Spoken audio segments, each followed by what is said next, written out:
Il rischio elettrico noi lo vediamo proprio dalle sentenze della Corte di Cassazione,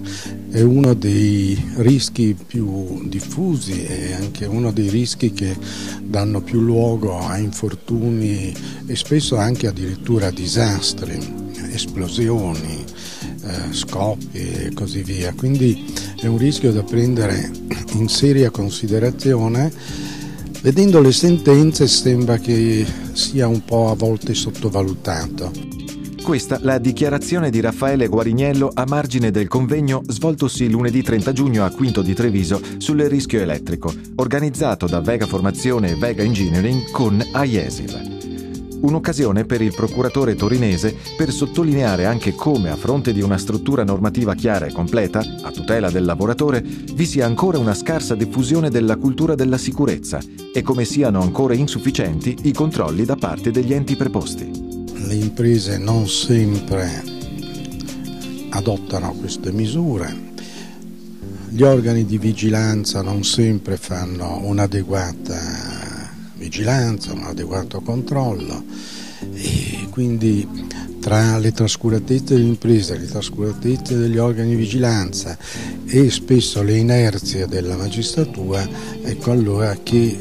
gli obiettivi che la legge si prefigge spesso non vengono perseguiti, insomma. Ad ascoltare l'autorevole relatore un centinaio tra tecnici e professionisti, coinvolti in una giornata dedicata alla nuova norma CEI 1127 quarta edizione. Una disciplina fondamentale che non coinvolge solo chi opera direttamente con gli impianti elettrici, ma anche tutti coloro che nello svolgimento della propria attività si trovano anche occasionalmente in situazioni a rischio elettrico. Quindi è una norma che devono rispettare tutte le aziende nelle quali vengono effettuati lavori elettrici e non solo, anche lavori non elettrici con rischio elettrico, quali ad esempio la potatura dei rami vicino a linee elettriche aeree,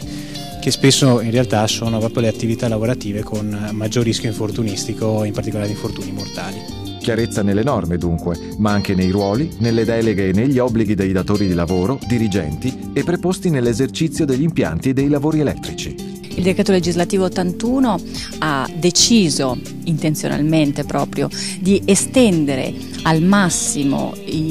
l'obbligatorietà di un'organizzazione aziendale a tutela della salute dei lavoratori, soprattutto con riferimento al rischio elettrico. Ogni qualvolta cioè vi siano delle mansioni che comportano importanti rischi elettrici che devono essere valutati dal datore di lavoro, si impone all'azienda di organizzarsi con uomini, organizzarsi con mezzi, nominare, scegliere delle persone e qualificarle per le competenze importanti sotto il profilo professionale che devono avere per tutelare la salute dei lavoratori. Un percorso di formazione completo, quello che si è svolto a Quinto di Treviso, e un nuovo messaggio dalla voce più competente nella lotta agli evasori della sicurezza sul lavoro. La formazione è una cosa fondamentale, probabilmente uno degli adempimenti più importanti. Formare un lavoratore vuol dire anche farne un soggetto di prevenzione e non un mero oggetto di prevenzione, quindi un soggetto che